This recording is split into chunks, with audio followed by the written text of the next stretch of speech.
आप किन लोगों को बाहर भिजवाते हैं और किन लोगों को आप मशवरा देंगे? अगर मैं अपनी ऑडियंस के, आपके यहाँ तो गालिबन इन्वेस्टर जाते हैं बाहर, जी, ठीक है, जो अपना मुस्तकबिल देखना चाहते हैं, मज़ीद बेहतर ये वो।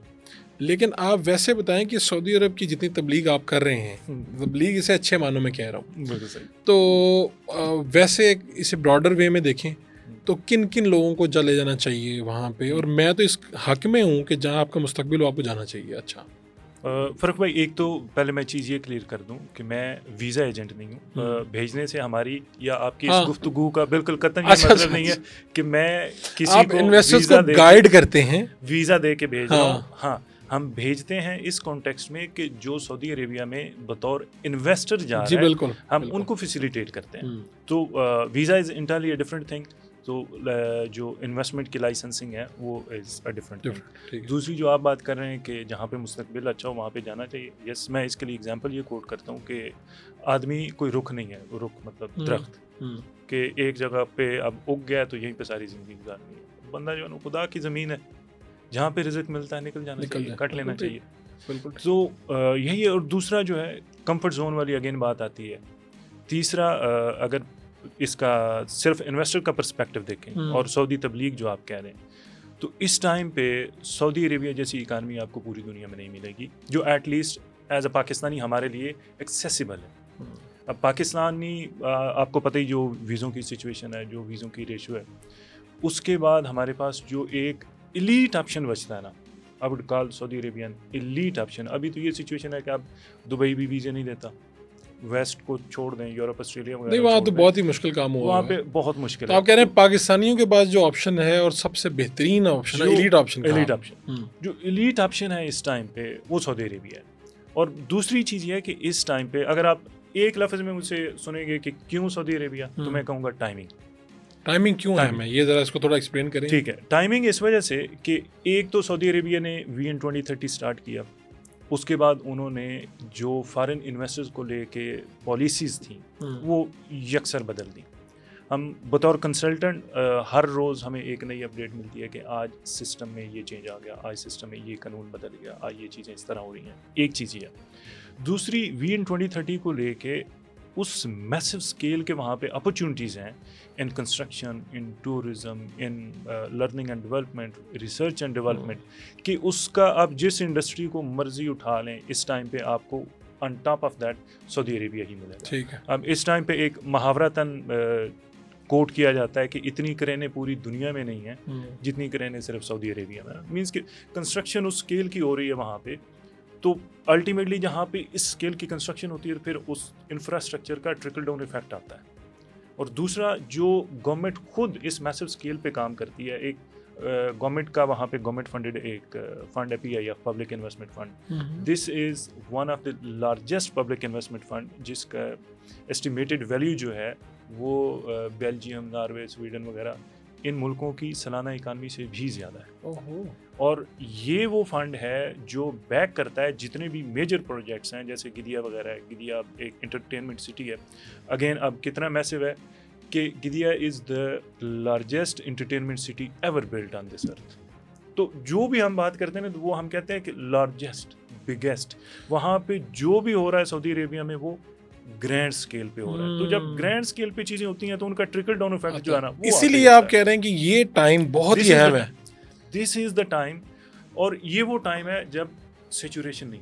अच्छा, इसको ना थोड़ा सेगमेंट वाइज देखते हैं। ठीक एक है। तो ये कि फॉरेन इन्वेस्टर, ठीक है, वो कैसे जाए सऊदी अरब, क्या हो उसके पास वसाइल, और आप क्या उसकी मदद करते हैं, यानी वाई यू।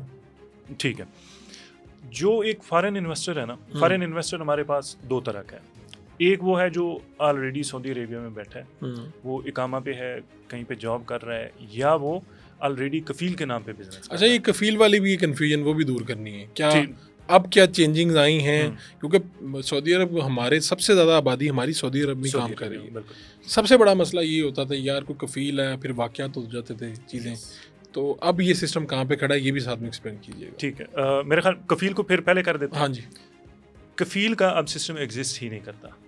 ये 2019 से ऑनवर्ड इन्होंने स्लोली चीज़ें जो है ना, सेक्टर्स, डिफरेंट सेक्टर्स जो हैं वो ओपन करना स्टार्ट किए।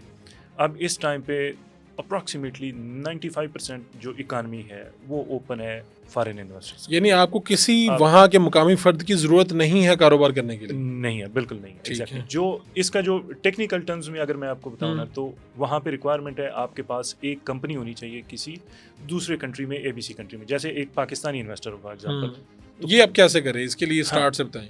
तो पाकिस्तानी इन्वेस्टर जो है ना, उसकी बेसिक रिक्वायरमेंट ये होगी कि उसके पास एक पाकिस्तान में कोई रजिस्टर्ड कंपनी है। ठीक है। उस रजिस्टर्ड कंपनी के हमें डॉक्यूमेंट्स रिक्वायर्ड होते हैं वहाँ पे for MISA application. MISA is ministry of investment, जो आपको एक लाइसेंस देते हैं to operate and do the business. ठीक है, अब मीसा का लाइसेंस हम लोग वहाँ पे इशू करवाते हैं। देन वहाँ पे आर्टिकल ऑफ एसोसिएशन यानी आपकी जितनी भी ऑनरशिप है वो ट्रांसफ़र होती है।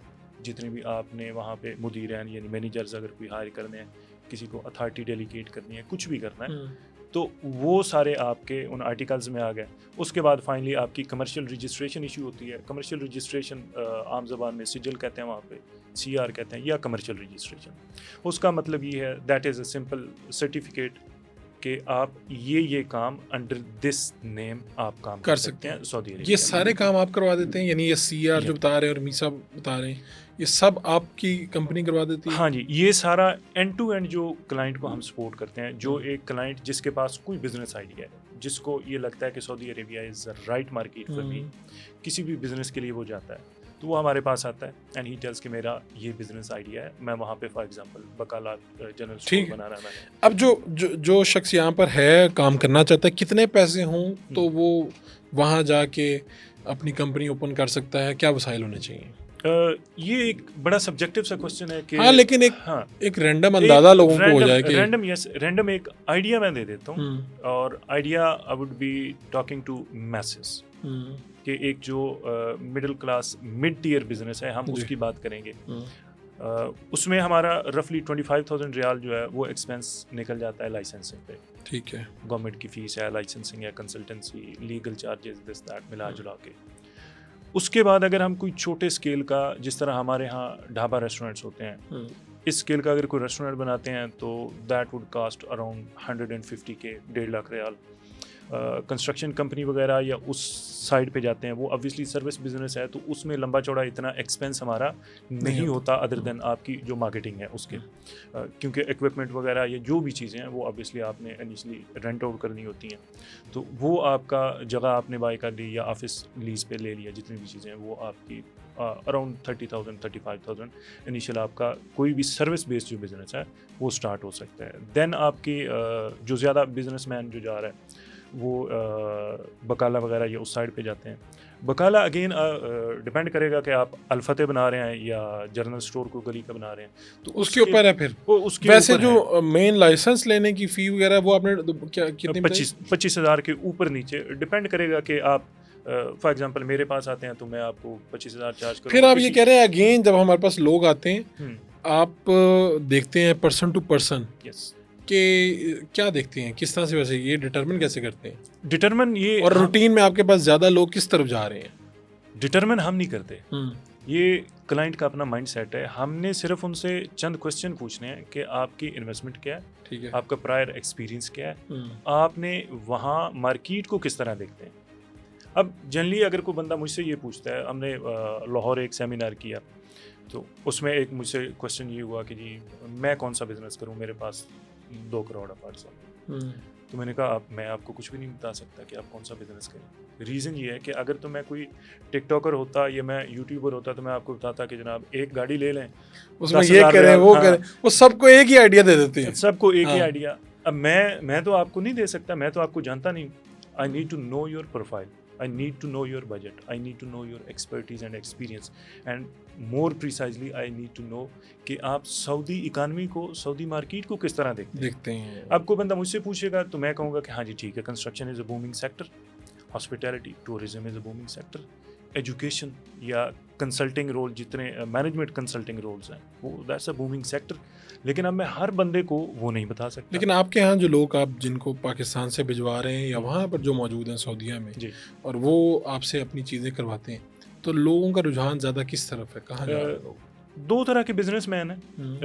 एक मैं उन्हें कहता हूँ हाजी बिजनेसमैन, और एक होते हैं हीरो बिजनेसमैन और अच्छा। तीसरे हैं एक्चुअल बिजनेसमैन। ठीक है, हाजी क्या करते हैं? अब जो हाजी बिजनेसमैन है, हाजी बिजनेसमैन ये है कि हाजी अलादिता साहब यहाँ से जाते हैं सऊदी अरेबिया और उम्रा करने, और उन्होंने वहाँ पे देखा कि यार मस्जिद नबवी के सराउंडिंग में जितने कैफ़े हैं, रेस्टोरेंट हैं, छोटे भरे हुए हैं, ये बड़ा अच्छा बिजनेस है। खजूरें सारे लोग लेके आते हैं, यार ये दुकान बना लेते हैं। वो अपना जायनमाज सारे लोग लेके आते हैं, तो ये दुकान बना लेते हैं। तो वो या टैक्सी का कारोबार देखा, तो जो देखा कि जो अच्छा चल रहा है होगा यार हम ये कर लेते हैं। अब हाई साहब का एक्सपोजर नहीं होता, हाई साहब को वहाँ पे जिस बंदे ने रिसीव किया वो भी उसी लिमिटेड स्केल पे ऑपरेट कर रहे हैं, कहता है बड़ा चलता है ये काम, बड़ा चलता है।